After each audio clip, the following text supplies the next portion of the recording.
जय सीताराम सांग मैंने शांतिलता लाइफस्टाइल को आपण मान स्वागत। सांग मैंने आजिकल पिला माने कौन सी संपर्क सहित जड़ित होकर इच्छा प्रकाश करना भौणी हो कि पीसी हो कि मौसी हो कि मामू घर हो माने कहारी सहित गोटे से माने आमे केमती माने आगुरु गोटे खुशी लागुला गोटे जीवा आसवा कौन पे बहुत स्नेह श्रद्धा थिला। आजिकली सेटा नाही सेथिपई पिला माने काहा सहित जड़ित हे रहिबा को इच्छा ही प्रकाश करना कहीं ना देखु ना आमे कोनोसी काम करिया को जाइबा कोनोसी गोटे आम घरे कोनोसी गोटे काम कार्य होला बाहाघर होला व्रतघर होला कोनोसी गोटे जे कोनोसी काम गोटे आमे गोटे गैदरिंग होचे जाउचे एकाठी होचे पिला को जते बेले नै के जाउचे सेठी लोक माने कोन करंती ना सब कंपेयर करंती अलगा पिला सहित पिला को कंपेयर करंती केमती तापो एठी पहुंची गला तापो एते पाठ पढ़ी देला तापो चाकरी कर देला तापो लंदन रे रहिला तापो जापान पळैला तापो दिल्ली रे चाकरी करचे तापो फ्लाइट रे उड़ी जाउचे एई भलिया बहुत की पिला को कहि की रिजेक्ट कर दियंती तो पिला माने चिड़चिड़ी हे जांती। तो पांच आंगुठी कौन समान की समस्ते खाली जे लंदन को जिबे फॉरेन को जिबे अमेरिका को जिबे तो समस्ते जाई परबे सेटा तो किछ ना एठी भी रही किछ कर परबे सेमानकर कौन हुए सेमाने स्नेह भलरे पुओ पाठ पढुछ कि नहीं पुओ तू खाइलुणु कि नहीं पुओ तू कौन जो गोटे स्नेह श्रद्धार कथा परिवर्ते से कौन करती ना पिला मानक सब कंपेयर करती अलगा पिला मानक सहित तो तू कौन ड्रेस एमती ड्रेस पिंधु देखुन सेमती ड्रेस पिंधला तू एमती जूता पिंधु देखुन से सेमती पिंधुचे देखुन से सेमती गाड़ी रे गलान एमती कहिकी पिला मानक मन को से बहुत माने पिला मानक मन को से रिजेक्ट कर दियंती से पिला मानकर कौन छोट मन से माने सब कौन ए सब जिनस को बर्दाश्त करती चिड़चिड़ा हो जाती कौन सी भोजी भात को जीवे देखिए किसी लोक अच्छा से भोजी भात खाइबे बाहागर है व्रतघर है कम कर खाइबे पीबे ने सब करेंगे किंतु सेठी से कौन करेंगे सब चर्चा करेंगे से मैंने जिते भल होते भी कहते जे जहाँ भी हेले टिके खुण से बाहर करे से देखुन एठी चिकेन टा हेला तो मटन टा हेतले भल होइथांदा परा मटन कराइतो एठी मटन टा हेला हे चिकेन टा हेतले भल होइथांदा सेठी छतु हेला ना मो छतु न होइकी एठी पनीर टा हेतले भल होइथांदा खीरी रे देखुन ए खीरी रे बहुत मिठा कमी जाइछ मो आ जदी मिठा हेला ए खीरी रे बहुत मिठा हो जाइछ मो ए की भोजी करिथिला जिते से खाइबे सेते तुमको चर्चा करी चलिए खाई तुम खाइबे एवं चर्चा भी करेंगे तो सेठी कौन हुए पिला माने शिखती कौन शिखती ना निज लोक माने जिते बेले पिला मानू यही सब जिनस करके देखाते पिला माने तांकोटो किसी गोटे शिक्षा ग्रहण करती तो से तो मोर निज लोक से मौसी मो पीसी मो भौणी मो मामू कि मो माई कि मो अजा कि मो आई से निज लोक भी आमको चर्चा कर बाहर लोक कौन करेंगे तो से निज लोक प्रति मनटा पूरा छिड़ी जाए तो मन आउ आसेनी तो से माने कौन चाहती निज लोक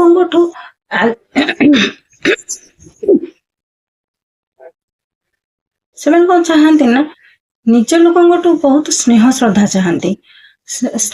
चाहती एकता चाहती सांगे बस टे खाइबा आगुर कौन थे देखुना सांग मैंने आम जब मामू घर को जाऊे अति स्नेह आई आमर एत सुंदर बेलाए भात बाड़ी दौला मैंने तुम्हें मैंने से अमृत भाया लगुला गाँ सारा लोक दौड़ी आसिक पचार झील तू केतले आसलुणु केते दिन रहुन एते दिन पर आसीचु किंतु आज आपण माने जहाँ घर को भी जातु से पचारे तू केते जीवु आसलु भल करचु तू केते जीवु କେବେ ବି କହିବେନି ଯେ ତୁ କେତେ ଦିନ ରହିବୁ, ରହ ଟିକେ ବୁଲିକି ଯିବୁ।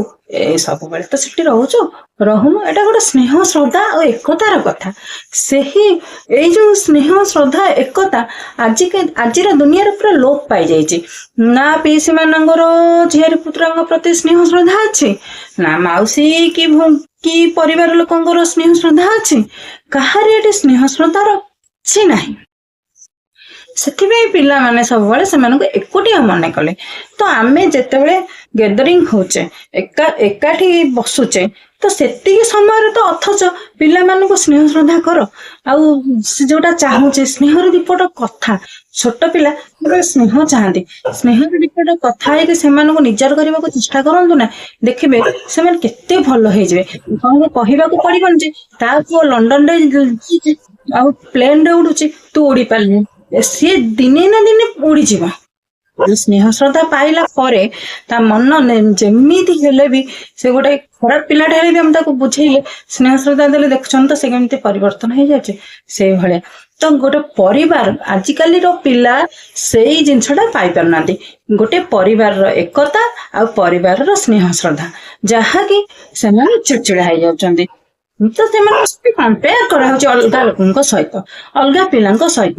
ସେମାନେ କଣ କରୁଛନ୍ତି, ବିରକ୍ତି ହେଇଯାଉଛନ୍ତି ନା। ବିରକ୍ତି ହେଇଗଲା ପରେ ସେମାନେ ଆଉ ତ ଯିବାକୁ କାହା ଘରକୁ ଇଚ୍ଛା କରୁନାହାନ୍ତି। ସେ ଯଦି ଯାହା ଘରକୁ ବି ଯାଇଥିବେ, ତ ସେମାନେ ତ ପିଲା ସହିତ ସେମାନଙ୍କୁ କମ୍ପେୟାର କରିବେ ନା, ସେମାନେ କେମିତି ଯିବେ। ତ ସେମାନେ ସେଇଥିପାଇଁ ଧୀରେ ଧୀରେ ଆମ ପର ପିଢି ଆଉ କୌଣସି କାହା ସହିତ ସମ୍ପର୍କ ରଖିବାକୁ ହିଁ ଚାହିଁବେନି। ସବୁବେଳେ ଏକୁଟିଆ ରହିବାକୁ ଇଚ୍ଛା ପ୍ରକାଶ କରିବେ। କାହିଁକି ନା ଆଜିକି ଡେଟରେ ପିଲାମାନେ କାହାଠୁ ସ୍ନେହ ଶ୍ରଦ୍ଧା ପାଇପାରିଲେ ନାହିଁ, ବୁଝିଲେ। ତ ମୋ ମତରେ କିଏ କଣ କଲା, ଆମର ଝିଆରୀ ପୁତ୍ର ହଉ, କି ନାତି ନାତୁଣୀ ହୁଅନ୍ତୁ, କି ଭାଇ ଭଉଣୀ ହୁଅନ୍ତୁ, କି ଯିଏ ବି ହଉ, ଦେଖନ୍ତୁ ଜଣେ ସିଏ ଯଦି ଡକ୍ଟର ହେଲା, ଏ କଣ ସେମିତି ଡକ୍ଟର ହବ ବୋଲି କିଛି ମାନେ ଅଛି କି? ସେ ଯାହା ବି ହଉ, ଆପଣ ସେମାନଙ୍କୁ ସ୍ନେହ ଶ୍ରଦ୍ଧା ଦିଅନ୍ତୁ। ଛୋଟ ପିଲାଙ୍କ ମନରେ ଏସବୁ ଜିନିଷ ଭରନ୍ତୁନି। ବାର ବାର କହିକି ସେମାନଙ୍କୁ ରିଜେକ୍ଟ କରନ୍ତୁନି। ଆପଣ ଯଦି ଏଇଭଳିଆ କହିବେ, ସେମାନଙ୍କର ଆପଣଙ୍କ ପ୍ରତି ଯାହା ଟିକେ ବି ସ୍ନେହ ମମତା ଅଛି ଛିଡିଯିବ, ଆଉ ସେମାନଙ୍କଠୁ ଭଲ ପାଇବା କେବେ ବି ହେଲେ ପାଇପାରିବେନି। ତ ଏମିତି ବି ହଉଛି, କିଛି ପିଲାମାନେ ବି ଆସୁଛନ୍ତି, ଦେଖୁଛନ୍ତି ଯାହା ବାପାର ଅଧିକ ପଇସା ଅଛି, ସେମାନଙ୍କୁ ଅଲଗା ଲୋକ ସହିତ ତୁଳନା କରାଯାଉଛି। ଦାଦା କକା ଧର 3 ଭାଇ ଥିବେ, କି 4 ଭାଇ ଥିବେ, କି 5 ଭାଇ ଥିବେ, କି ଯିଏ ବି ହଉ, ଜଏଣ୍ଟ ଫ୍ୟାମିଲି ହଉ, ତ ଜଣଙ୍କର ଯଦି ଇନକମ ଟା ଅଧିକ ଅଛି, ଜଣଙ୍କର କମିଛି, କି ଜଣଙ୍କ ପୁଅ ଯଦି କୋଉଠି ଉଚ୍ଚ ସ୍ତରରେ ପହଞ୍ଚି ପାରିଛି, ତ ସେଇଟା ସେ କରିଛି, କିଛି ଅସୁବିଧା ନାହିଁ। ସେ ତ ଗୋଟେ ଘରର ପିଲା। ତା ସହିତ ଆଉ ଗୋଟେ ଜଣଙ୍କର ପିଲାକୁ କମ୍ପେୟାର କରିକି ତା ମନରେ ବିଷାକ୍ତ ଭରି ଦିଅନ୍ତୁନି। ଏଇଟା ସମ୍ପୂର୍ଣ୍ଣ ଭାବରେ ଭୁଲ। ସେ ଯାହା କରୁଛି ତାକୁ ଭଲସେ କରିବାକୁ ଦିଅନ୍ତୁ, ଏବଂ ସେ ଯୋଉଠି ଅଛି ତାକୁ ସେଠି ଖୁସିରେ ରହିବାକୁ ଦିଅନ୍ତୁ, ବୁଝିଲେ। ଜଣଙ୍କର ଏମିତି ବି କିଛି ଲୋକ ଅଛନ୍ତି, ଦେଖିବେ ସେମାନେ କଣ କରନ୍ତି ନା, ଯେମିତି ଯୁଆଡେ ବର୍ଷ ସିଆଡେ ଛତା, ବୁଝିପାରିଲେ। କି ଦେଖିବେ ଯାହା ପାଖରେ ପଇସା ଥିବ, ତାକୁ ପ୍ରଚୁର ପରିମାଣରେ ପୁରା ସ୍ନେହ ଶ୍ରଦ୍ଧା କରି ତାର ଭୁଲ ଟାକୁ ବି ଠିକ ଭାବରେ ସ୍ୱୀକୃତି ଦେଇ ଦିଅନ୍ତି। ଏଇଟା ବି ସମ୍ପୂର୍ଣ୍ଣ ଭାବେ ଭୁଲ। ତ ଜଣଙ୍କର କିଛି ପଇସାର କମି ଅଛି ବୋଲି ଆମେ ତାକୁ କଣ ପାଇଁ ବେସମ୍ମାନ କରିବା? ସେଟା ଆମର ଅଧିକାର ନୁହେଁ।